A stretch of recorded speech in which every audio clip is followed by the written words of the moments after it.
Start from question number 18 I guess, yeah 17 तक हमने कर लिया था. तो question number 18, with reference to the changes in the GDP calculation method, consider the following statements. In 2004-5 base year series, GVA was estimated at the base price, whereas in the ये वाला कर लिया था yes, नहीं कर ही लेते हैं. Okay, with reference to the changes in the GDP calculation method, consider the following statement. 2004-5 base year series, GVA was estimated at basic prices, whereas in the new series it is estimated at factor cost. नहीं, ये सही नहीं है. Basic price है, basic price और market price same ही होता है, ठीक है. और जो फैक्टर कॉस्ट है वो अलग है, ठीक है. मार्केट प्राइस बेसिक प्राइस है वो अभी हम लोग ले रहे हैं. पहले हम लोग क्या लेते थे, फैक्टर कॉस्ट लेते थे. इंक्लूड करता है indirect taxes, includes subsidies on the products. तो एक्सक्लूड करता है, अगर फैक्टर कॉस्ट की बात कर रहे हैं तो इनडायरेक्ट टैक्सेस को एक्सक्लूड करता है. और सब्सिडीज़ है प्रोडक्ट्स पे कि जो भी उस प्रोडक्ट को बनाने में जो गवर्नमेंट सब्सिडीज़ दी है उनको इंक्लूड करता है, क्योंकि उसके कारण कॉस्ट कम हुआ होगा ना. और इनडायरेक्ट टैक्सेस पे करने पड़े होंगे जो भी प्रोड्यूसर है उसको. तो फैक्टर कॉस्ट में एक्सक्लूड करते हैं इनडायरेक्ट टैक्सेस को एंड इंक्लूड करते हैं सब्सिडीज़ को on products. Then market price या बेसिक प्राइस क्या होता है, मतलब कि ये बेस प्राइस है, इसमें हम लोग बेसिकली बेस ईयर से कंपैरिजन करके इसको चेंज नहीं किया है, मतलब एडजस्टेड नहीं है बेस ईयर से. जो मार्केट में प्राइस चल रहा है वही होगा. तो अकाउंट करता है प्रोडक्ट टैक्सेस, तो इसमें टैक्सेस इंक्लूड होते हैं. एक्सक्लूड करते हैं हम इनमें सब्सिडीज़, क्योंकि मार्केट में जो प्राइस है वो कौन सा है, सब्सिडीज़ को हटाने के बाद है. एंड अकाउंट करता है प्रोडक्ट टैक्सेस, मतलब जो भी जीएसटी पे करना है वो भी मार्केट प्राइस में इंक्लूड हो जाता है, क्योंकि वो जो कंज्यूमर है उसको ये मार्केट प्राइस पे करना है. तो वो जो टैक्सेस है जीएसटी उनको भी अकाउंट किया जाएगा, वो वाला प्राइस पे करेगा और सब्सिडीज़ को हटाते हुए. देन मार्केट प्राइस में क्या क्या होता है, factor cost plus taxes minus subsidies. Okay, तो 2004-2005 बेस ईयर सीरीज़ में जो जीवे था वो एस्टिमेट किया जाता था बेसिक प्राइस पे, नहीं पहले मार्केट प्राइस पे नहीं करते थे, पहले फैक्टर कॉस्ट पे करते थे. और न्यू सीरीज़ में बेसिक प्राइस मतलब मार्केट प्राइस में करने लगे. तो फैक्टर कॉस्ट वाला पहले था, अब मार्केट प्राइस है. देन मतलब 2004-5 की बात कर रहे हैं तब की. फिर the new GDP series uses the database deployed under ministry of statistics and programme implementation. तो जो न्यू जीडीपी सीरीज़ है डेटाबेस का, वो किसका डेटा यूज़ कर रहा है वो बता रहा है, मिनिस्ट्री ऑफ मॉस्पी का यूज़ कर रहा है. बट नहीं, यहाँ पे मिनिस्ट्री अगेन गलत दिया हुआ है. यूपीएससी के प्रीवियस ईयर क्वेश्चन में भी हमको ये पैटर्न पता है कि मिनिस्ट्री गलत होती है, तो यहाँ पे क्या आ जाएगा, मिनिस्ट्री ऑफ कॉर्पोरेट अफेयर्स है. तो पहला देख लेते हैं. Previously India's GDP estimates with base year 2004-5 calculated gross value added GVA at factor cost, which includes the subsidies on the product, indirect taxes which excludes indirect taxes and includes the subsidies on products. However, in the revised series starting from 2011-12, GVA began to estimated at basic price. तो हावर जो revised series आया था GDP का 2011-12 में, अभी तो 2011-12 अब इसको चेंज करके क्या कर रहे हैं, जीडीपी का जो बेस ईयर है उसको चेंज करके हम लोग क्या कर रहे हैं 2022-23 है ना, began to estimate at basic price. तो 2011-12 में हम मार्केट प्राइस से कैलकुलेट करने लगे, meaning it accounts for product taxes like GST and excludes subsidies, मतलब कि टैक्सेस को इंक्लूड किए मतलब जीएसटी एंड एक्सक्लूड कर दिए सब्सिडीज़ को, thus providing a more standardized and internationally comparable. क्योंकि सब्सिडीज़ को हटाएंगे तब ना हम कंपेयर कर पाएंगे, बाकी कंट्रीज़ में तो सब्सिडीज़ नहीं दे रहे. तो comparable measures of economic output. This shift help in better capturing the true economic activity and aligns India's GDP calculation with the United Nations System of National Accounts guideline. फिर for the new GDP series 2011-12 base year revision, a significant data enhancement is the incorporation of database created by the Ministry of Corporate Affairs under the e-governance project MCA. Database provides comprehensive and granular data on the corporate activities, allowing more accurate and up-to-date estimates of the economic output in the formal corporate sector. And then next question, consider the following statements. That part of final output which comprises capital good constitutes gross investment बोल रहा है। तो पहला, अभी इसमें answer क्या है, सी है, 1 and 3 is correct and second 1 is wrong. That part of final output, वो पार्ट फाइनल आउटपुट का जो कंप्राइज करता है capital good constitutes gross investment. अब हम लोग ये पढ़ते तो है ही कि जो कैपिटल गुड होता है वो इन्वेस्टमेंट होता है। कैपिटल गुड में आप अगर कर रहे हो तो इन्वेस्टमेंट है वो। Net investment is gross investment with addition of depreciation. नहीं, एडिशन नहीं होता है डेप्रिसिएशन का। डेप्रिसिएशन का हमेशा क्या होता है, सब्सट्रैक्शन होता है। तो नेट इन्वेस्टमेंट में आप सब्सट्रैक्शन करोगे डेप्रिसिएशन का, ना कि एडिशन। तो सेकंड हटाते हैं, तो ये ऑप्शन गया, ये ऑप्शन गया। फिर थर्ड क्या बोल रहा है, changes in the inventory of a firm is also treated as investment. हाँ, क्योंकि अगर आप इन्वेंट्री पे कर रहे हो, चेंज अगर हो रही है इन्वेंट्री पे, मतलब कि अगर इंक्रीज हो रही है इन्वेंट्री तो वो तो इन्वेस्टमेंट है ना। हाँ, तो सही है।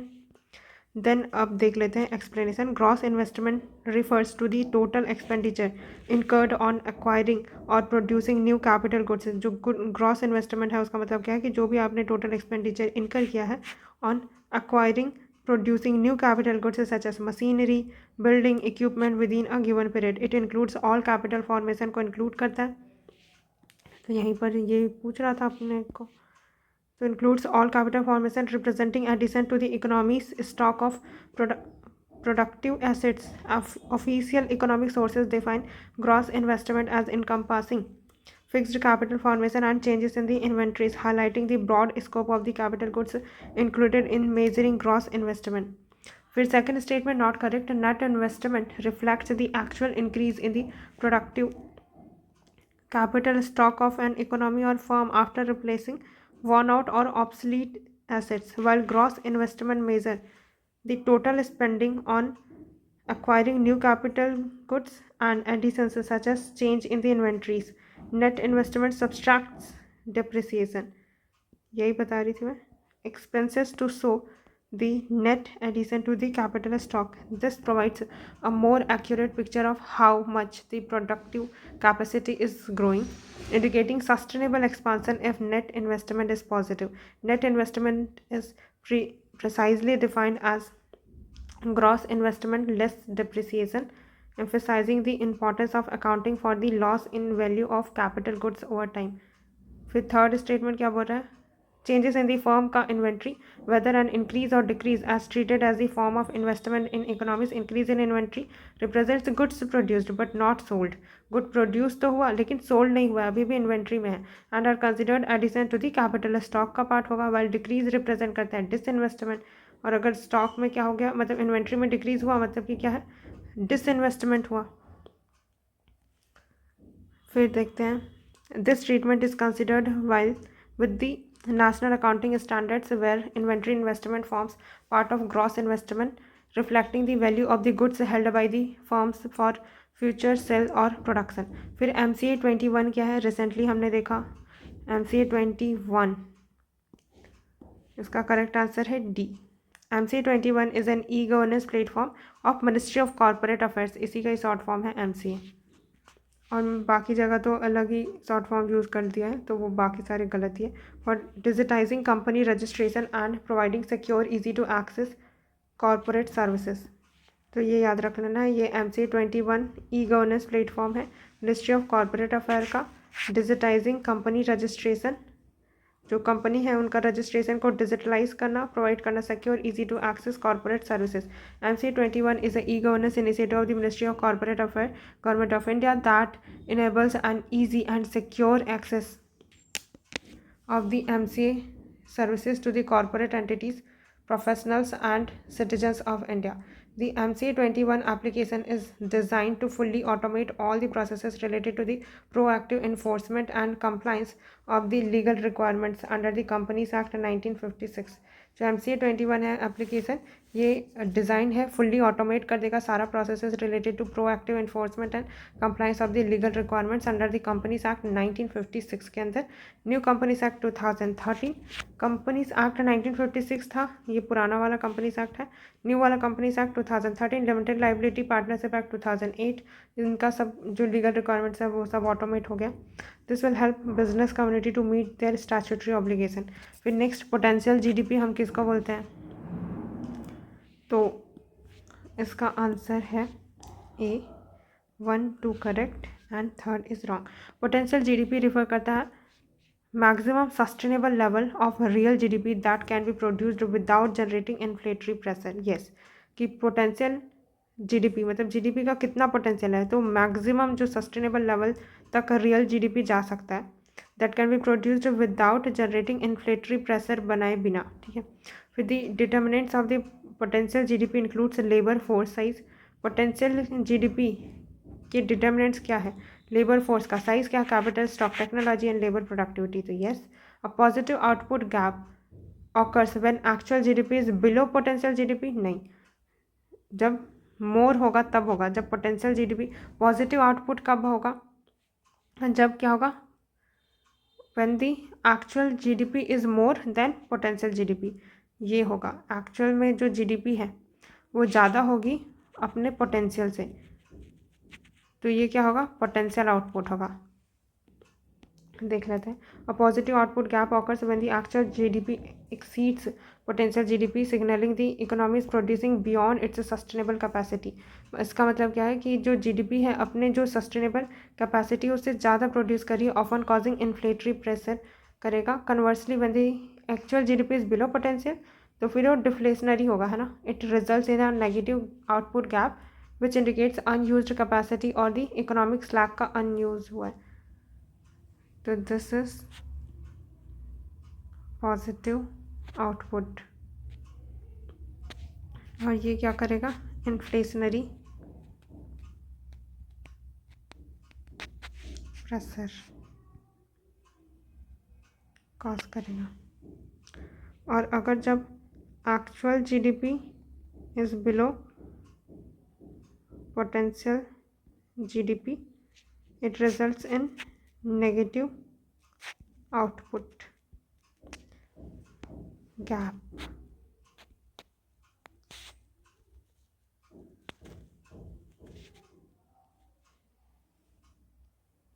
अब पहला एक्सप्लेनेशन देख लेते हैं। Potential GDP, it is the theoretical construct and estimate of the value of the output that the economy would have produced if labour and capital had been employed at the maximum sustainable rate पे employ किया जाता है, that is rates that are consistent with the steady growth and stable inflation.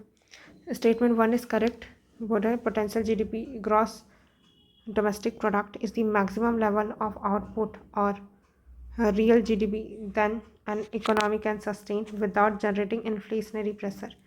तो जो potential GDP है, gross GDP product is the maximum level of output or real GDP that an economy can sustain without generating inflationary pressure generate किए बिना जो maximum level of output होगा। Then the productive capacity of an economy or its potential GDP depends primarily on the factors such as the size and quality of the labor force, stock of physical capital, ये सब पढ़ लिया।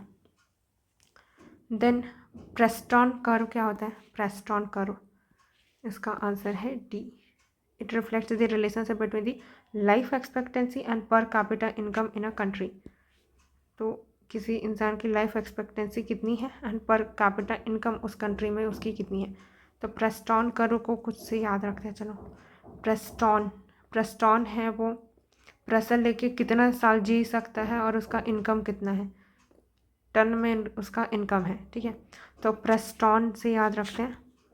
प्रेस्टॉन pressure लेके उसकी life expectancy कितनी है, expectancy, and ton में वो पर कैपिटा इनकम कितना कमा रहा है, पर कैपिटा,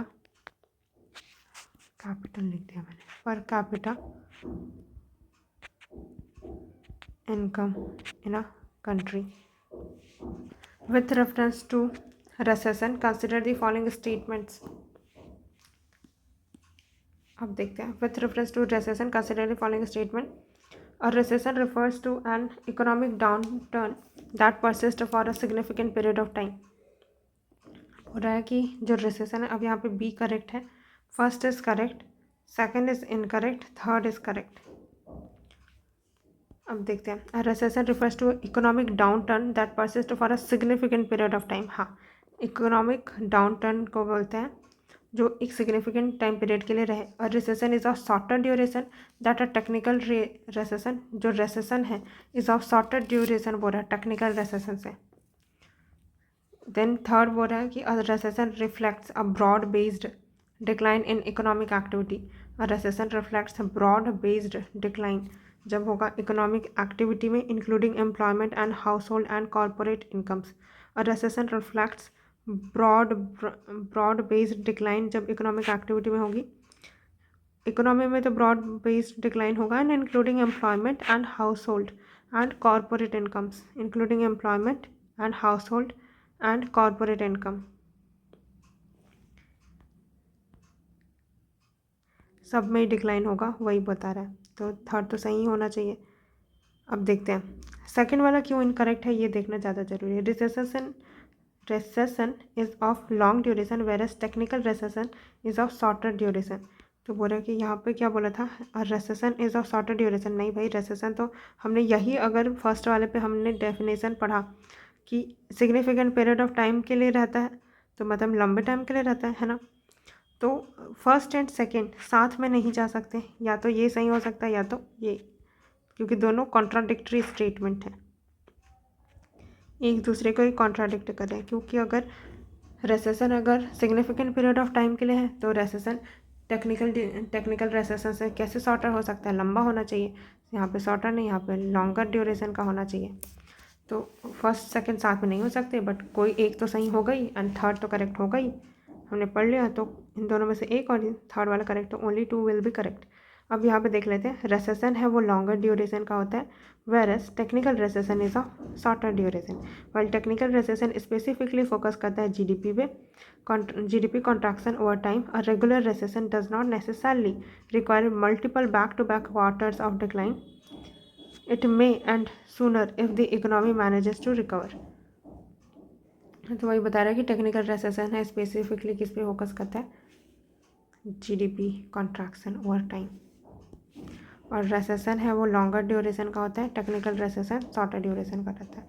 तो यहाँ पर हम लिख भी लेते हैं कि technical recession this is for shorter duration, and सिर्फ रेसेसन बोले तो दिस इज लॉन्गर ड्यूरेशन। अब बाकी एक्सप्लेनेशन देख लेते हैं।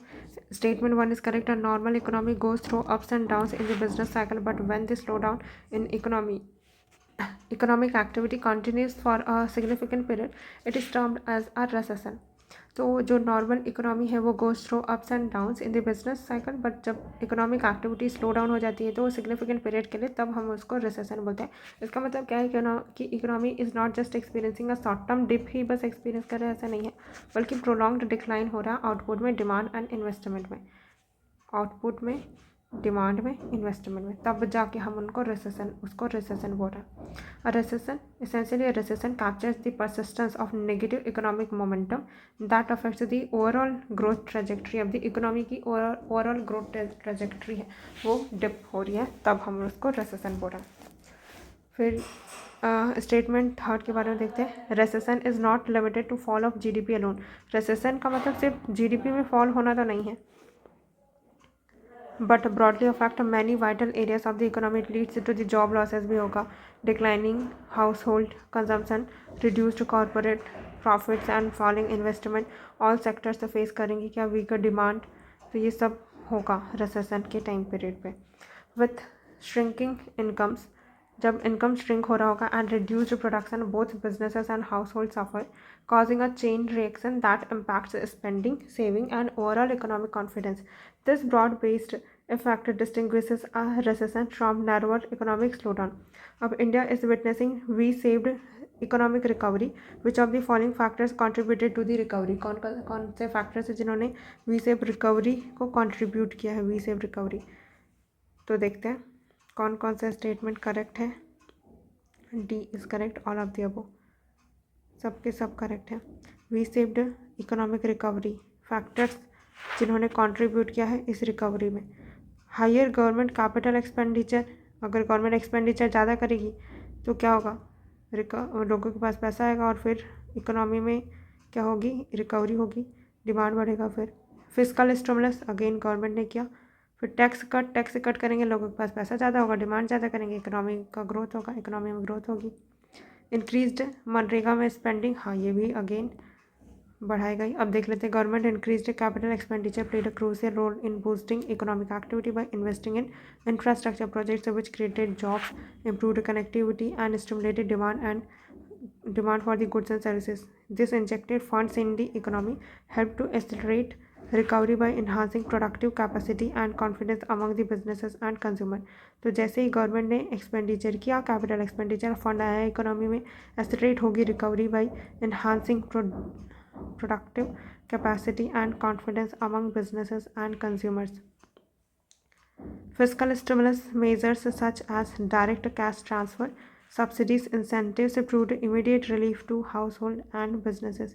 अगर fiscal stimulus measure गवर्नमेंट लेती है तो क्या होगा, direct cash transfer, subsidies and incentives provided immediate relief to household and businesses, increasing disposable income and consumption. These measures helped sustain demand during the downturn. तो गवर्नमेंट ने fiscal stimulus दिया, जैसे क्या कर दिया, डायरेक्ट कैश ट्रांसफ़र कर दिया public को, सब्सिडीज़ दे दिया जो भी प्रोडक्शन हो रहा था, या किसी की प्रोडक्शन में इंसेंटिव दे दिया, प्रोवाइड इमीडिएट रिलीफ मिल गया हाउस होल्ड एंड बिजनेसेस को। अब उनके पास जैसे डिस्पोजेबल इनकम बढ़ गया, कंजम्पशन ज़्यादा करेंगे। Major help sustain demand during the downturn के टाइम पे भी आपने डिमांड को सस्टेन रखा, preventing a deeper recession and enabling a quicker bounce back of economic activities. Tax cuts reduced the financial burden on both individual and corporation, दोनों का ही कम हो जाएगा ना फाइनेंशियल बर्डन, इंडिविजुअल को भी कम टैक्स देना पड़ेगा, कॉरपोरेशन को भी।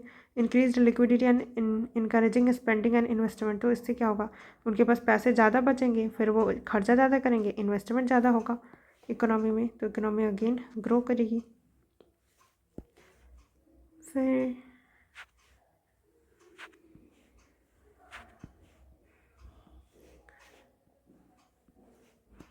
right, then by lowering taxes, government helped improve business profitability and consumer purchasing power, which supported economic revival and job creation during the recovery phase. By lowering taxes by lowering taxes, government helped improve business. By lowering taxes, the government helped improve business profitability and consumer purchasing power, which supported economic revival and job creation during the recovery phase. Increased spending on the Mahatma Gandhi National Rural Employment Guarantee Scheme MNREGS ensured employment and income for rural households, which cushioned adverse effects of the downturn on vulnerable populations. This spending supported rural demand and helped maintain overall economic stability in a critical segment of the population. Then अब थोड़ा सा fast करते हैं, नहीं तो बहुत लंबा हो जाएगा। ओके, यहाँ पर कौन सा स्टेटमेंट सही है, सी इज दी करेक्ट, दोनों करेक्ट स्टेटमेंट है। पूछ रहा है कि with reference to the middle income trap, middle income trap है, इसके बारे में बताना है कि मिडिल इनकम ट्रैप क्या है। तो मिडिल इनकम ट्रैप अप्लाई करता है to countries, middle income trap applies to countries that have reached a middle income level पे पहुंच गए हैं but face difficulties progressing to high income status पे नहीं पहुंच पा रहे हैं। हाँ, तो यही बोल रहा है कि आप ट्रैप होकर रह गए हैं मिडिल इनकम में। फिर world bank has stated in its report that India risk falling into middle Indian trap, middle income trap. हाँ, तो वर्ल्ड बैंक ने ये कंसर्न जताया है कि इंडिया है उसके में रिस्क है, इंडिया पर रिस्क है कि वो मिडिल इनकम ट्रैप में फंसा रह जाएगा। अब देख लेते हैं इनमें इससे कुछ इंपॉर्टेंट है कि middle income trap refers to the situation where countries economy grows rapidly, जहाँ पे कंट्री की इकोनॉमी तो ग्रो कर रही है, जैसे इंडिया में इकोनॉमिक ग्रोथ तो बहुत अच्छे से हो रही है एंड लेकिन वहाँ के जो लोग हैं उन पे उनका जो इनकम का लेवल है वो मिडिल इनकम लेवल तक ही है, usually defined by a per capita gross national income, but then stagnates and falls. तो यूजुअली तो थोड़ा सा बढ़ेगा ग्रॉस नेशनल इनकम, लेकिन उसके बाद स्टैगनेंट हो जाएगा एंड फेल हो जाएगा प्रोग्रेस करने में further to become a high income country. This stagnation happens because country loses its competitive advantage in low cost manufacturing as wages rise. अब ये स्टैग्नेशन क्यों है? क्योंकि कंट्री है वो लूज़ कर जाएगा जो कॉम्पिटिटिव एडवांटेज था उसको लो कॉस्ट मैन्युफैक्चरिंग का, क्योंकि वेजेस तो बढ़ रहे हैं लेकिन लो कॉस्ट मैन्युफैक्चरिंग नहीं हो रही. Yet it is unable to compete with the advance economies in high value innovation driven industries. क्योंकि वहाँ पर क्या हो रहा है, एडवांस्ड इकोनॉमीज़ में हाई वैल्यू इनोवेशन के थ्रू ड्रिवन इंडस्ट्रीज़ है, मतलब बहुत बड़े बड़े मशीनरी के थ्रू किया जा रहा है काम. तो वहाँ पर से तो कॉम्पिटिटिव एडवांटेज तो नहीं है ना लो कॉस्ट मैन्युफैक्चरिंग में. फिर the world bank 2024 reports highlights that India, despite its rapid economic growth and large economy, faces significant risks of being caught in the middle income trap due to the challenges like high income inequality है. कुछ लोगों के पास बहुत ज़्यादा पैसा है, कुछ के पास कम. Reliance on the low productivity, agriculture के ऊपर रिलाय ज़्यादा कर रहे हैं. फिर स्लो वेज ग्रोथ है तो बहुत कम है एंड लिमिटेड इनोवेशन कैपेसिटी.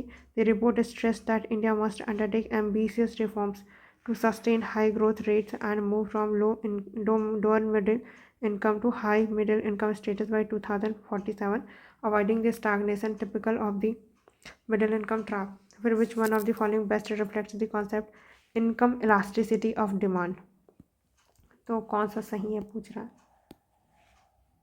देखते हैं. A is the correct. It gauges how responsively changes in the consumer real income affect the quantity of the good that is requested.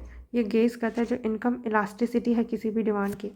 Income elasticity of demand gauge करता है कि कैसे how responsibly changes in the economic consumer real income, consumer के real income में कितना change हो रहा है, अफेक्ट कर रहा है quantity of a good that is requested. It gauges how variation in the goods pricing affected the quantity desired. नहीं. It gauges how responsive the supply is to variation in income. Calculates correlation between quantity delivered and pricing. नहीं, ये भी सही है. It gauges how responsively changes in the consumer real income. Consumer के real income में कितना change आ रहा है after quantity of a good that is requested. तो बेसिकली अगर किसी का इनकम ज़्यादा होगा तो जो क्वांटिटी ऑफ गुड डिमांड है वो ज़्यादा होगा, वही उसी के बारे में है. It measures how much quantity demanded of a good changes in response to a change in the consumers real income. Positive income अगर हुआ तो elasticity means demand increases as income rises which is typical for normal goods like car और electronic. कि अगर आपके पास positive income है तो आप क्या करोगे, डिमांड ज़्यादा करोगे. As demand increases as income rises, which is typical for normal goods like cars or electronics. फिर elasticity is greater than 1, good is considered luxury as demand grows faster than. तो elasticity जहाँ पर greater than 1 है मतलब कि good क्या है, luxury good है, तभी तो क्या हो रहा है कि डिमांड है वो ग्रो होगा faster than the income, income से ज़्यादा आप डिमांड करोगे. Positive elasticity less than 1 indicates, अगर पॉजिटिव इलास्टिसिटी बस 1 से लेस देन है मतलब कि वो नेसेसिटी गुड है कि अगर आपका इनकम बढ़ भी रहा है तो भी आप बहुत ज़्यादा तो नहीं कंज्यूम करने लग जाओगे. जैसे आपका इनकम बढ़ गया लेकिन आप सॉल्ट को ज़्यादा कंज्यूम थोड़ी करने लग जाओगे कि इनकम बढ़ गया करके, बट क्योंकि वो नेसेसिटी है, डिमांड है. Demand grows slower than the income changes. फिर conversely a negative income elasticity characterises inferior good. अगर नेगेटिव इनकम इलास्टिसिटी है मतलब कि आपका इनकम बढ़ रहा है लेकिन आप डिमांड नहीं कर रहे हो, मतलब कि क्या वो गुड ही इन्फीरियर गुड है. Demand decreases as income increases, cheaper substitute. Businesses and economist use this measure to predict how changes in the economy और consumer income levels will impact demand for different products. फिर real income क्या होता है, real income refer to the purchasing power of an individual और household earnings after adjusting for the inflation. के बाद देखो जहाँ पर भी रियल होगा वो एडजस्टेड होगा इन्फ्लेशन के लिए, तो ये ध्यान रखना है. Meaning it reflects how much goods and services their income can actually buy over time.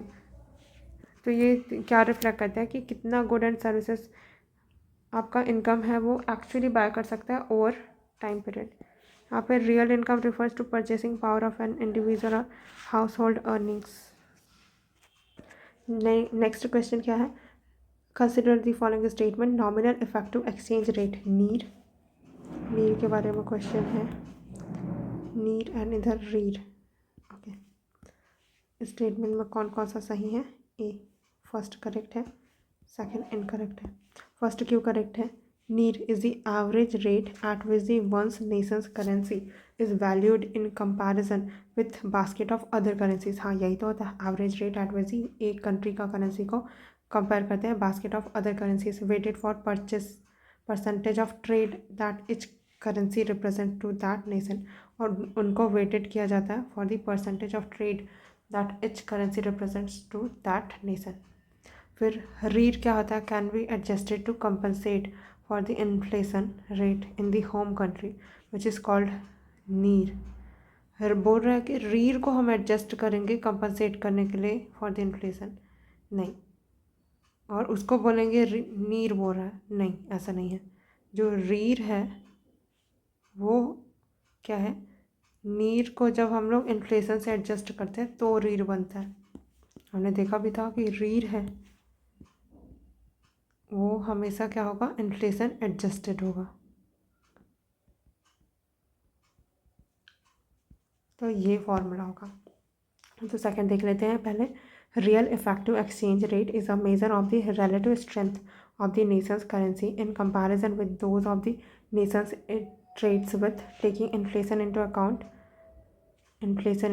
यही बोल रही थी मैं कि रीड है वो इन्फ्लेशन को अकाउंट में लेता है to show real purchasing power. It is used to जज whether the Nations currency is undervalued, overvalued and fairly valued. तो रीड को हम कब यूज़ करते हैं, जब हमको जज करना होगा कि किसी नेशन का करेंसी है वो अंडर वैल्यू हुआ, ओवर वैल्यू हुआ या fairly valued. NEER can be adjusted to compensate for the inflation rate in the home country, that adjusted number is REER. ठीक है, फिर a country's read is crucial for evaluating its trade abilities. Read helps measure a currency's fair value, checks trade factors and analyzes how competition and technology affect करता है trade indices को। Then nominal effective exchange rate and the real effective exchange rate are both indicators of the nation's competitiveness in relation to its trading partner। जो nominal effective exchange rate है NEER and the real effective exchange rate REER are both indicators of nation की competitiveness का indicator है other उसके trading partner के comparison में। तो नीर एंड रीड का ट्रेड वाला से बहुत लेना देना तो है। नीर is average rate at which the ones nation currency is valued in comparison with basket of other currencies weighted for the percentage of trade that its currency represents to the nation। We consider the following statement regarding the theory of the purchasing power parity। purchasing power parity के बारे में पूछ रहा है, इसमें correct answer क्या है, C, दोनों ही करेक्ट है। Short term exchange rate fluctuation often diverge करता है from purchasing power parity predictions due to the factors like trade barriers, capital flows and speculation। तो सही है, कोई स्टेटमेंट में कोई दिक्कत नहीं है कि short term exchange rate fluctuate होते रहता है, डाइवर्ज होता है ऑफन। फिर PPP allows economist to boost an estimate of the cost of living and economic efficiency. हाँ कि परचेसिंग पावर कितनी है आपकी कंट्री में, वो दिखाता है कि cost of living, economic efficiency in different countries by allowing differences in the price level. Purchasing power parity क्या होता है, मैक्रो इकोनॉमिक टूल है, कंपेयर किया जाता है buying power of different countries कि आप इस इतने रुपये में क्या क्या चीज़ें खरीद सकते हो। Currencies using a common basket of good होता है। PPP works under the several strong assumption such as free trade with no traffic की। अब ये इन अजम्पशन पे काम करता है कि फ्री ट्रेड आपकी कंट्री में हो रहा है, कोई टैरिफ नहीं है और quota, identical product quality across countries and perfectly competitive market conditions that rarely holds in the real world। फिर when these assumptions break down, prices and exchange rates no longer move in the smooth, predictable way। Purchasing power parity suggests trade barriers raise the cost of imported goods, quality differences make equal products hard to compare, and market power or imperfect competition can distort prices। On top of this, short-term exchange rates are heavily influenced by capital flows, investor expectation, interest rate changes, and speculation. With the basic idea of purchasing power parity is that abstracting from transportation costs and other sources of friction, the same goods or services should sell for the same price in different countries when prices are translated into a common currency. Such a principle allows economists to obtain an estimate of the cost of the living and economic efficiency in different countries by allowing for differences in price levels. Such a principle allows economists to obtain an estimate of the cost of living, economic efficiency in different countries by allowing for differences in price level. With reference to the GDP as a metric of welfare, consider the following statements. अब देखते हैं. It fails to account. B is the correct, only 2. First is correct, second incorrect, third is correct, 4, second incorrect. Okay. With reference to the GDP as a metric of welfare, with reference to GDP as metric of welfare, it fails to account non-market activities like volunteering, caregiving. हाँ, care economy house hold में जो भी काम हो रहा है वो GDP में कैलकुलेट तो नहीं होता है. फिर it takes into account distributional issues like income inequality, poverty. नहीं भाई, जीडीपी में हम लोग पावर्टी इनकम इनक्वालिटी को कैलकुलेट नहीं करते हैं. It does not account for the environmental degradation. हाँ, इन्वायरमेंटल डिग्रेडेशन, नेगेटिव एक्सटर्नैलिटीज़, इन सबको हम लोग काउंट नहीं करते हैं. फिर it captures subjective wellbeing measures, happiness. नहीं, ये सब नहीं मेज़र करते हैं. तो GDP measures only economic activity बस मेज़र करता है. हमने देखा भी था कि डोमेस्टिक टेरिटरी ऑफ कंट्री के अंदर जो total goods and services produce हुए, फाइनल जो गुड्स एंड सर्विसेज प्रोड्यूस हुए, that involves monetary transactions. Exclude करता है नॉन मार्केट एक्टिविटीज़ को, जैसे household chores, volunteer work and care giving which contribute significantly to the social welfare, में तो significant contribution रहता है personal wellbeing. These omitted activities, though not traded in market, provided essential value and support to the families, communities, thereby limiting GDP's ability to fully capture true economic and social well-being of a population. GDP aggregates total economic output without reflecting how income and wealth are distributed among the population. A rise in the GDP could coincide with growing income inequality and persistent poverty, meaning that economic growth benefits only a small portion of society. The distributional blindness of GDP means it can be misleading indicator of actual welfare because many people may continue to suffer despite overall economic growth. The GDP counts all economic activity as positive, including those that harm the environment. ये तो देखा था कि economic activity में हम लोग उन industries के भी जो मतलब कि प्रोडक्शन है उन सबको काउंट कर रहे हैं जो कि पॉल्यूटिंग एक्टिविटी कर रहे हैं, जैसे पॉल्यूशन, डिफॉरेस्टेशन, रिसोर्स डिप्लीशन. तो negative externalities degrade the quality of the life and sustainability but are not subtracted from the GDP के फिगर से. तो सब्सट्रैक्ट नहीं कर रहे हैं हम उनको. As a result GDP growth could coincide with worsening environmental conditions, फिर masking losses to long-term welfare and ecological health. GDP focuses on economic output and material wealth, ignoring subjective aspects of the well-being that contribute to overall quality of life, such as happiness, life satisfaction, and mental health. These psychological and social dimensions are crucial for understanding genuine human welfare but are difficult to quantify and thus excluded from the GDP calculation, limiting its competitiveness as measure of societal well-being. फिर next question, which of the following are considered negative externalities affecting social welfare? Negative externalities जो social welfare को affect कर रहा है. C है इसका answer. Air pollution caused by industrial factories. हाँ, ये तो एयर पॉल्यूशन बोल रहा है तो सोशल वेलफेयर पर नेगेटिव ही पड़ रहा है. तो देखो नेगेटिव बोला, सारा नेगेटिव का मैप कर रही है. Negative construction related noise pollution negative. Increased workforce productivity due to educational attainment, ये तो पॉजिटिव चीज़ है. Impact of passive smoking on non smoker, हाँ ये भी नेगेटिव है. ये तीनों सही हो गया, ये गलत हो गया, थर्ड वाला रॉन्ग है.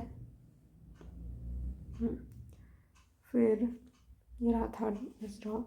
एक बार पढ़ लेते हैं इसमें कुछ दिया हुआ है क्या काम का अपने।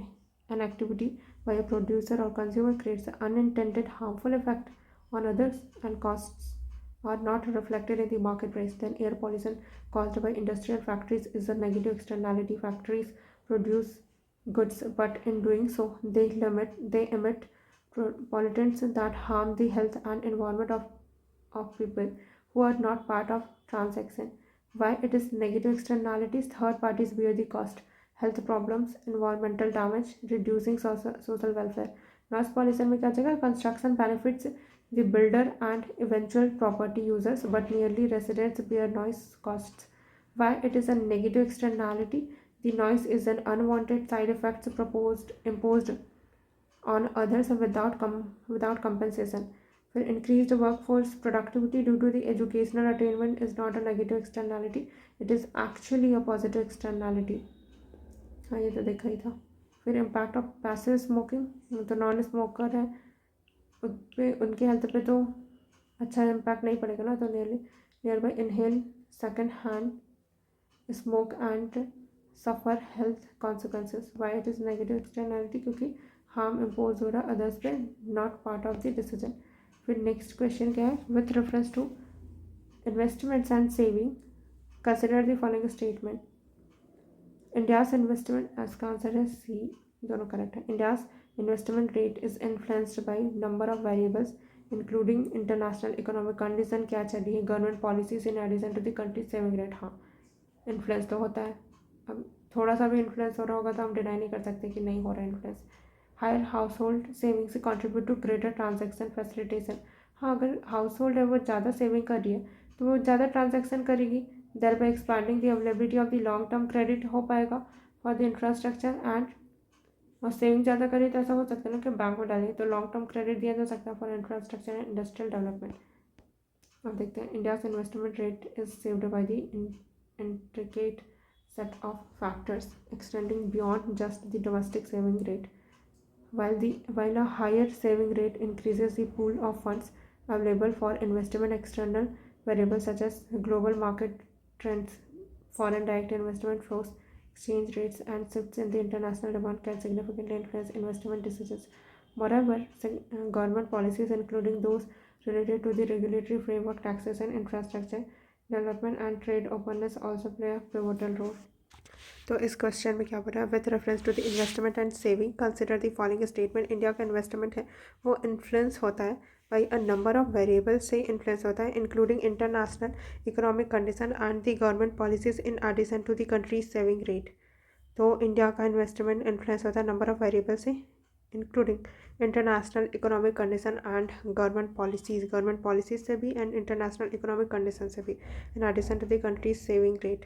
फिर higher household saving contribute to greater transaction facilitation, thereby expanding the availability of the long term credit for the infrastructure and the industrial development.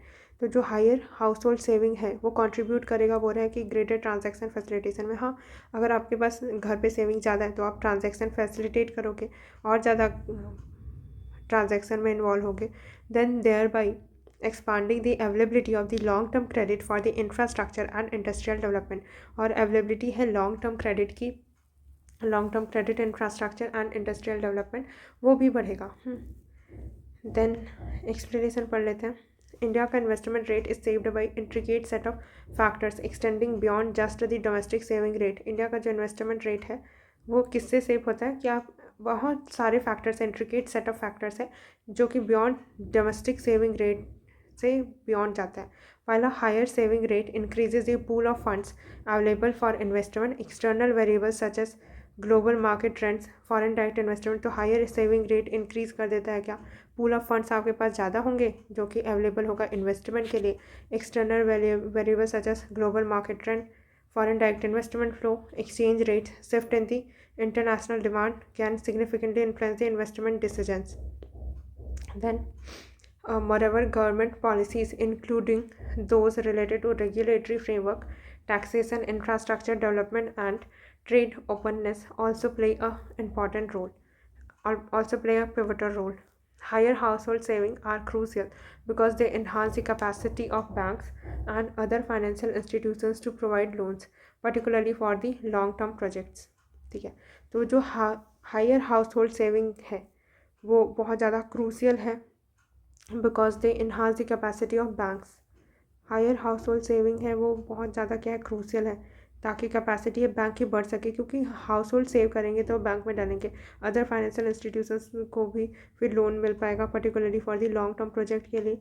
फिर household save and deposits funds in the financial system. These resources are intermediated into the economy through credit supporting infrastructure and industrial ventures that require significant sustained investment. This process of financial intermediation turning saving into accessible long duration capital facilitates a smoother transaction and helps reduce the reliance on short term borrowing. Which of the following measures can help increase the household saving rate in India? Okay, so introducing default saving options, behavioral nudges, फिर limited financial literacy campaign. तो यहाँ पर question क्या पूछ रहा है, इनमें से कौन से मेजर है जो हेल्प करेगा इंक्रीज़ करने में हाउस होल्ड सेविंग. तो किससे हाउस होल्ड सेविंग इंक्रीज़ होगी, बिहेवियरल होगा. तो देखो आंसर सी है, introducing default saving option, behavioural nudges. हाँ, limiting financial literacy campaign, limit कर देंगे तो कैसे बढ़ेगा, नहीं हो सकता ना, आपको एक्सटेंड करना होगा फाइनेंशियल लिटरेसी कैंपेन को, लिमिट करोगे तो कैसे बढ़ेगा. प्रमोट करना micro saving product, yes. Encourage करना इंक्लूसिव फिनटेक इनोवेशंस, येस. तो इसको ऐसे भी देख सकते हैं, ये पॉजिटिव बोल रहा है तो ये नेगेटिव है, ये सब पॉजिटिव है. बस आगे बढ़ो, फिर एक बार इसको पढ़ लेते हैं. Introducing default saving options such as auto enrolment in the pension और saving schemes leverages behavioural finance principle nudges to promote regular saving habits among the individuals specially those with the low financial awareness और irregular income. Limiting financial literacy campaigns on the other hand is counterproductive and does not help increase in the household saving rate. हाँ, वही बोल रहे कि अगर financial literacy campaign को अगर आप लिमिट कर दोगे तो काउंटर प्रोडक्टिव हो जाएगा, इससे इंक्रीज तो नहीं होगी saving rate. In fact broad and targeted financial literacy initiatives are crucial for raising awareness about the benefits of saving, the risk of over borrowing and safe investment choices. Third क्या बोल रहा है कि promote करना micro saving products जैसे flexible low denomination saving account, recurring deposits with small minimum contributions और digital micro saving apps can play a pivotal role in increasing household saving rates, particularly among those with limited disposable income or irregular cash flow. Encouraging inclusive fintech innovations foster household saving by making saving easier, more accessible, and more secure for a wider spectrum of the population. Fintech solutions such as AI-driven advisory tools, blockchain-based saving platforms, and user-friendly mobile micro-investing apps reduce transaction costs, increase transparency, and offer tailored products to previously underserved demographics.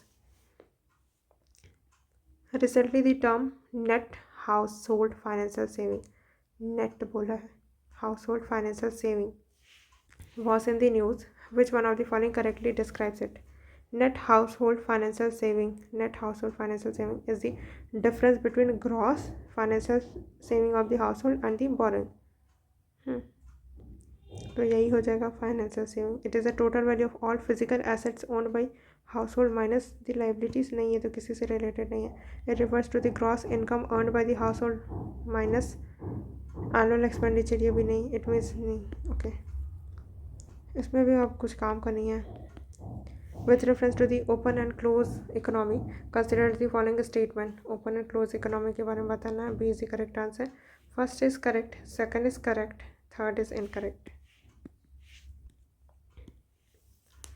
First क्या बोल रहा है, an economy which is characterized by free trade and free movement of goods, services and capital across international border is known as open economy. हाँ, कोई भी economy जो characterise की जा रही है फ्री ट्रेड से, free movement of the goods, services and capital across international borders is known as open economy. Government have more control over trade policies. Government का ज़्यादा कंट्रोल होता है ट्रेड पॉलिसीज़ पे, एक्सचेंज रेट पे and capital movement in a closed economy. A closed economy is more integrated. तो मोर integrated नहीं होता भाई क्लोज इकोनॉमी. ओपन इकोनॉमी मोर इंटीग्रेटेड होता है ग्लोबल इकोनॉमी से. ठीक है, अब देख लेते हैं economy which is characterized by free trade and free movement of the goods services capital across international border is known as open economy. तो वो इकोनॉमी जो कि कैरेक्टराइज होती है कि आप फ्री ट्रेड कर रहे हो, फ्री मूवमेंट ऑफ गुड्स हो रहा है, services and capital across international border is known as open economy. It allows for imports and exports and foreign investment. There is extensive international trade with exports and imports contributing significantly to the economy. यहाँ पे extensive international trade होगा, exports and imports contributing significantly to the economy.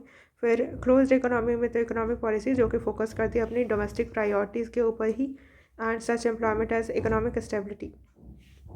Government have more control over trade policies, exchange rates and capital movement. तो यहाँ पर government उनका ज़्यादा control होता है ट्रेड पॉलिसीज़ पे, एक्सचेंज रेट्स पे एंड कैपिटल मूवमेंट्स पे।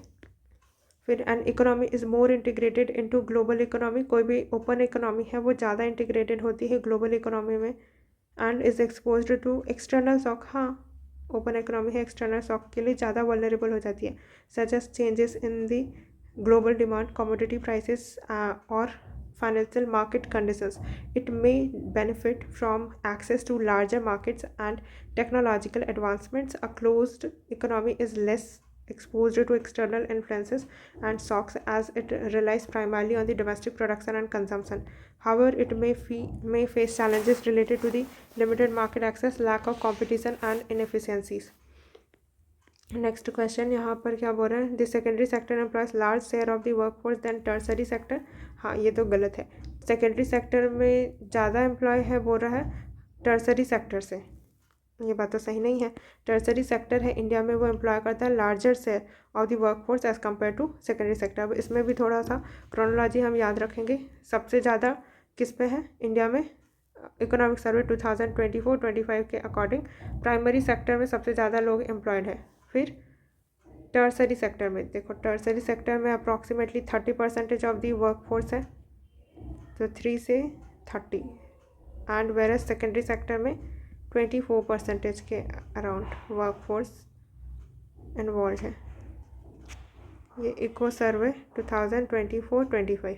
दिस शिफ्ट रिफ्लेक्ट्स इंडिया का ongoing structural transformation towards the service oriented economy की तरफ लोग ज़्यादा जा रहे हैं, ये दिखा रहा है। With more employment opportunities in services like IT, banking, health care, education. फिर according to economic survey PLFS 23-24 the share of women in agriculture workforce, women है वो एग्रीकल्चर में ज़्यादा है। कितना है वुमेन एग्रीकल्चर में, 57% थी वुमेन इन एग्रीकल्चर, 57% थी 17-18 में। अब उससे बढ़ के कितना हो गया, 64% के आसपास है। तो अभी वुमेन एग्रीकल्चर में कितना है, 64%। तो फेमिनाइजेशन ऑफ एग्रीकल्चर बोला जा रहा है इसी को। और मेल का पार्टिसिपेशन एग्रीकल्चर में फेल हुआ है, 40% था पहले, अब 36% हो गया है मेल इन एग्रीकल्चर सेक्टर। फिर higher percentage of women are now engaged in agriculture compare to man, shift that reflects ongoing feminization of Indian agriculture, possibly driven by men moving out of farming into these sectors. फिर with reference to the GDP deflator का हमको formula तो पता है, nominal GDP divided by real GDP। तो क्या बोल रहा है, gross domestic product GDP price deflator measures the amount by which total output is reduced by inflation, की टोटल आउटपुट कितना कम हो गया इन्फ्लेशन के कारण, ये दिखाता है। तो हाँ, ये तो सही है। फिर second GDP deflator formula includes value of all final goods excluding exports. तो क्या GDP डिफ्लेटर में हम लोग एक्सपोर्ट्स को हटा देते हैं, हाँ सही है। एक्सपोर्ट नहीं गलत है, ये बस एक्सपोर्ट को नहीं हटाएंगे।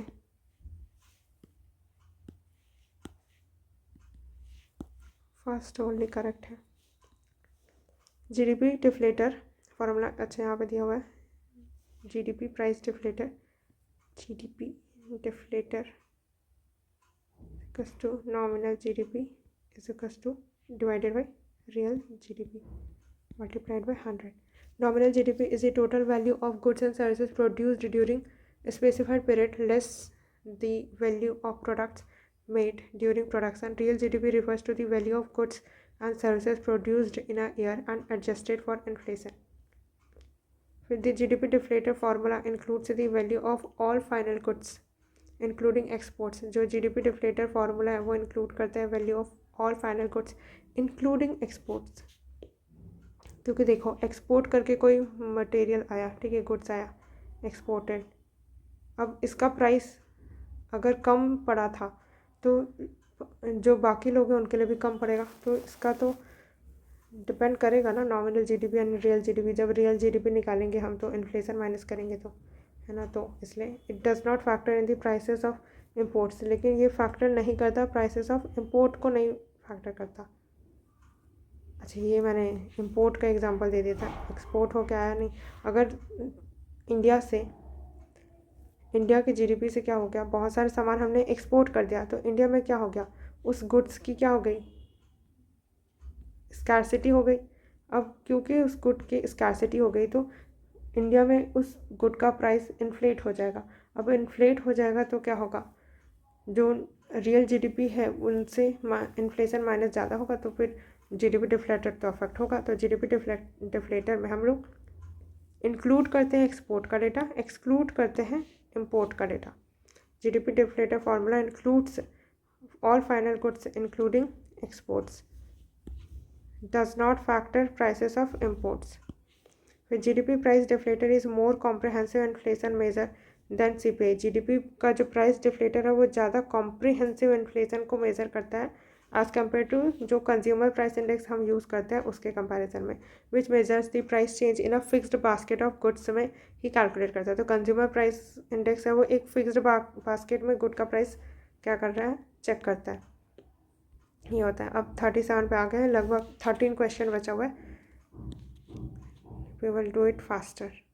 Next 37th number question with reference to the complementary and substitute goods. Complementary and substitute goods के बारे में बताना है, और वो भी नॉट करेक्ट पूछ रहे हैं, इनमें से सब की सभी करेक्ट इनकरेक्ट है। अब क्यों इनकरेक्ट है देख लेते हैं। The goods which are used together to satisfy specific want like bread and butter are known as complementary good. तो जो एक स्पेसिफिक वांट को सेटिस्फाई करेंगे दोनों, तो वो कॉम्प्लीमेंट्री होंगे। Price of complementary good and demand for the given commodity inversely related to each other. तो जो प्राइस होगा कमोडिटी गुड का एंड जो उसकी डिमांड होगी उस गिवन कमोडिटी की, वो इन्वर्सली रिलेटेड होगी। फॉर एग्जांपल अगर प्राइस है कॉम्प्लीमेंट्री गुड जैसे बटर है, इंक्रीज़ हो जाता है, तो डिमांड है उस कमोडिटी का वो डिक्रीज़ हो जाएगा। तो ये है उल्टा रिलेशन। प्राइस अगर कॉम्प्लीमेंट्री गुड का बढ़ता है तो डिमांड उसकी कम हो जाती है, as it will become costlier for the consumer to use both goods together. Then the goods which can be used in place of one another to satisfy a specific want are substitute goods. The goods which can be used in place of one another, okay, यहाँ पर क्या बोल रहा है, goods जो use किया जाएगा in place of one another to satisfy a specific want are substitute goods. एक जगह की एक वस्तु की जगह दूसरा वस्तु यूज़ करें तो substitute good. The goods which are used together to satisfy a specific want are called complementary good. Goods which are used together to satisfy specific want. फिर demand curve for the substitute good is upward. Demand का जो curve होता है substitute good का वो upward होता है, और demand curve for complementary good downward. Demand substitute upward. Next question with reference to given goods. Given goods तो हमको पता है नॉन लग्जरी गुड होता है, बेसिकली जो एसेंशियल गुड्स होते हैं वो है necessity goods. Given goods are premium products which can also be described as luxury good. नहीं, ये तो नहीं है। फिर given goods defy the traditional law of demand by increasing in demand as price rises. Yes, अगर price rise होते हैं तो होगा increasing the demand as the price rise. इसका जब प्राइस बढ़ता है तो इसका डिमांड बढ़ता ही रहता है। तो ये डिमांड ऑफ जो लॉ ऑफ डिमांड है ट्रेडिशनल लॉ उसको फॉलो नहीं करता।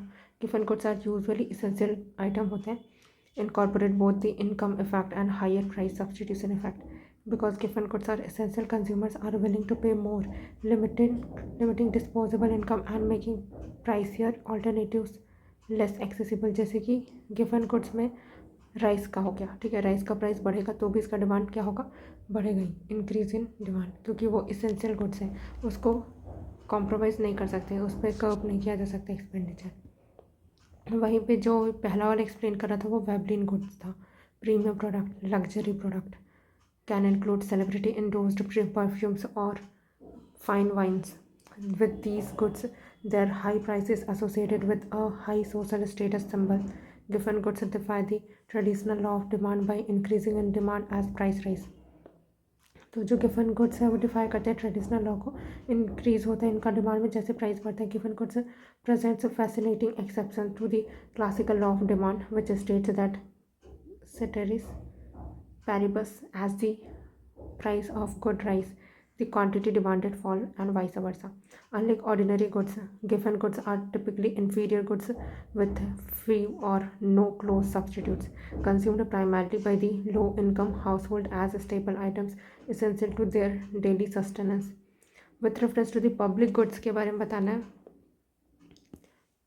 public goods, right, public good क्या होता है, इनमें सही आंसर है डी, सबके सब सही है। Public good, a public good is a commodity और service that every member of society can use without reducing its availability to all others. तो सबके सब यूज़ कर सकते हैं और उसकी अवेलेबिलिटी ख़त्म भी नहीं होगी, तो दैट इज़ नॉन राइवलरस। फिर public goods give rise to the free rider problem when some individual consume public good without contributing to its funding, leading to debate over taxation and spending. हाँ, तो public good है ना, चाहे वो पे करे ना करे, वो क्या कर सकता है, यूज़ कर सकता है, तो दैट इज़ नॉन एक्सक्लूडेबल, तो वही बता रहा है, ठीक है। सीधा आता है नॉन राइवलरस, मतलब कि do not dwindle in supply as more people consume them. अगर ज़्यादा लोग कंज्यूम कर रहे हैं तो भी उसकी अवेलेबिलिटी कम नहीं हो रही है, ठीक है। फिर नॉन एक्सक्लूडेबिलिटी, मतलब कि उसने पे किया हो नहीं किया हो दोनों यूज़ कर सकते हैं। Means good is available to all the citizen, सबके लिए अवेलेबल है, चाहे उसने पे किया हो या ना किया हो। उसने पे नहीं किया इसलिए एक्सक्लूड कर रहे हैं, ऐसा नहीं हो सकता इधर। फिर suppose the national GDP of a country is 1.87 crore, value of GDP deflator is 187 points, how much is the real GDP of the country. तो GDP डिफ्लेटर का फॉर्मूला हमको पता है, चलो कैलकुलेट कर लेते हैं। Answer is A, 1 crore. The formula for real GDP is is equals to nominal divided by GDP deflator. हमको तो GDP deflator का फॉर्मूला पता है ना, deflator is equals to nominal GDP divided by real GDP multiplied by 100.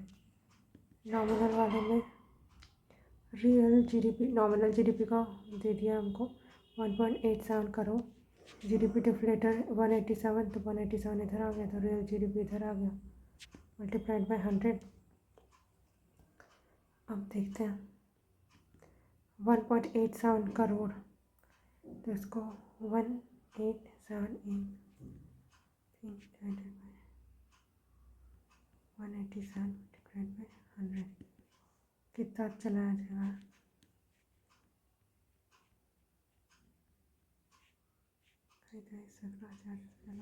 Crore, 1 crore, तो that is the real GDP।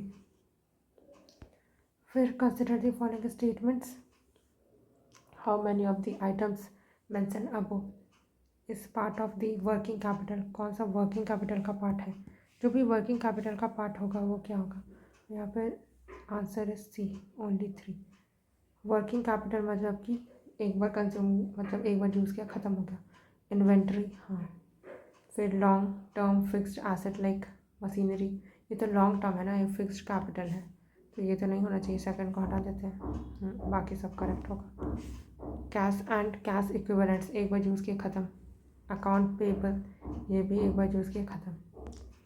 About working capital, working capital हम किन को बोलते हैं, working capital is the key financial metric है जो मेजर करता है company short term liquidity and operational efficiency. Short term liquidity को दिखाता है एंड ऑपरेशनल एफिशिएंसी को दिखाता है। This includes the physical currency money in checking और saving account and highly liquid short term investments that can be quickly converted into cash. Cash is the most liquid asset and is a key component of working capital because it is readily available to meet immediate business expenses and obligations. These are physical assets used over a long period to produce goods and or services such as machinery, building and equipment. They are classified as fixed or non-current asset and are not part of working capital.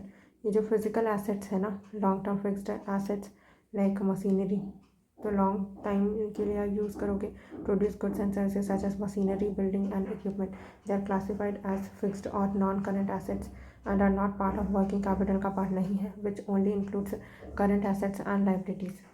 फिर third वाला क्या बोल रहा है, inventory. तो यहाँ पर क्या क्या इन्वेंट्री में क्या कहता है, raw material, work in progress, finished goods held by the company for sale or production.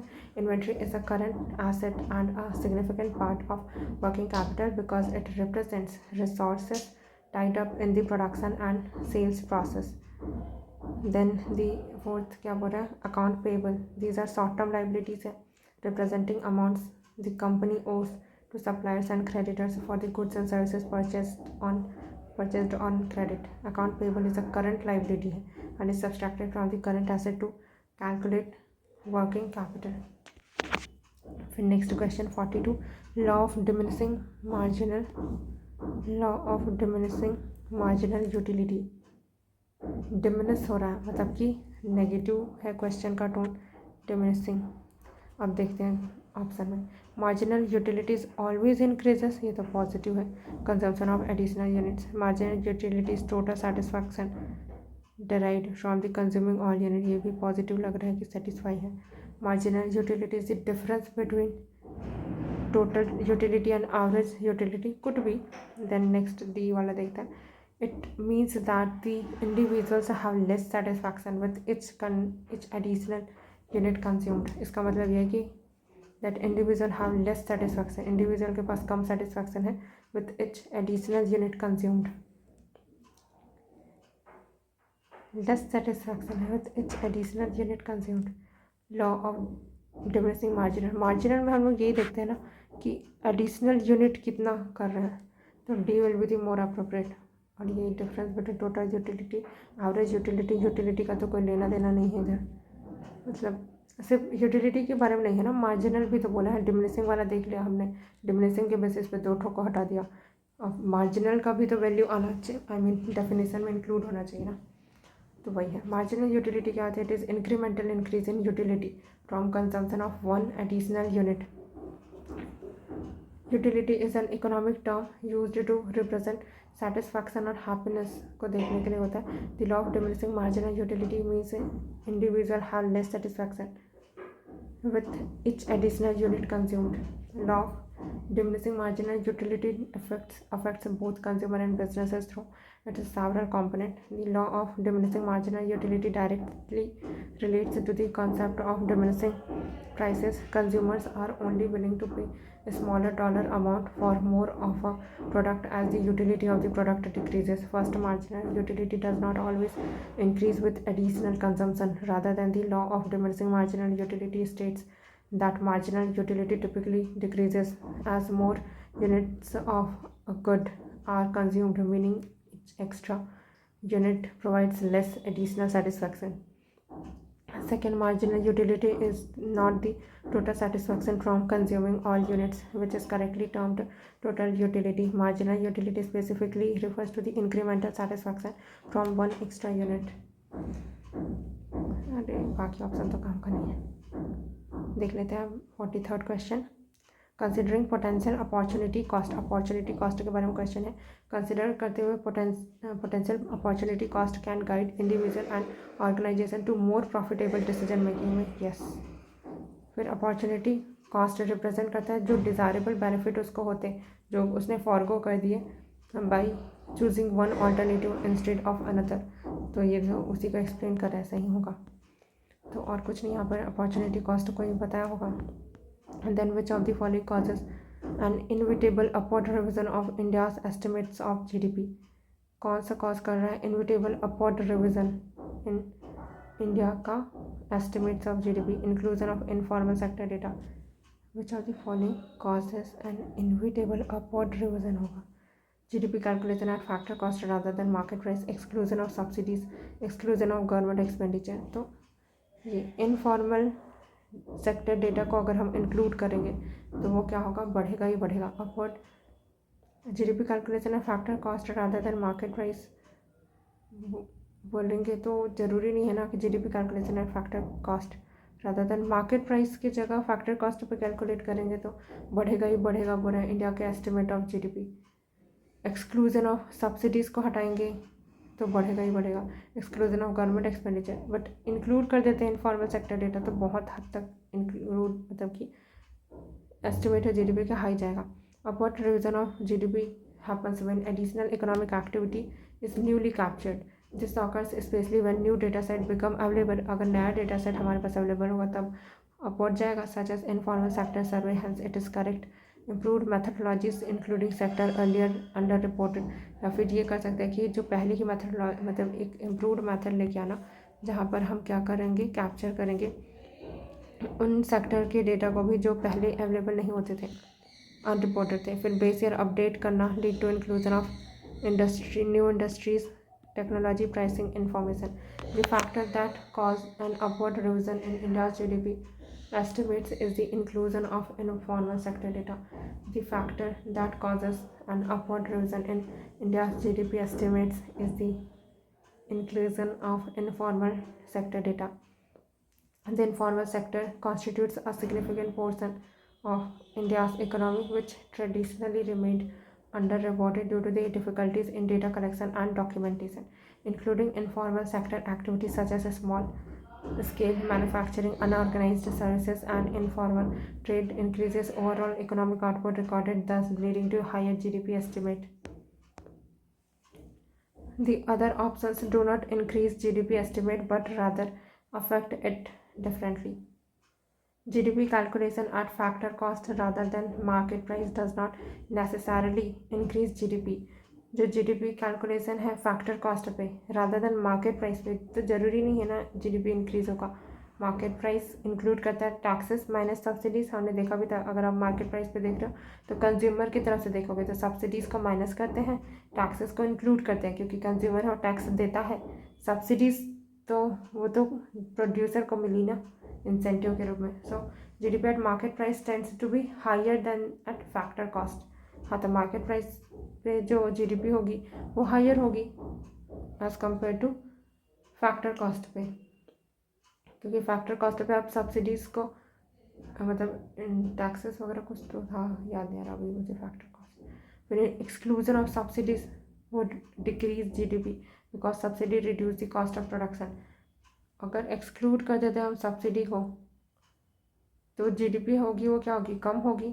Subsidies reduce the cost of production and excluding दम रेजेस प्रोडक्शन कॉस्ट तो कम हो जाएगा। फिर exclusion of government expenditure reduces GDP. अगर government का expenditure है उसको हटा देते हैं तो क्या हो जाएगा, GDP reduces GDP because government spending on goods and services की कॉम्पोनेंट है जीडीपी का।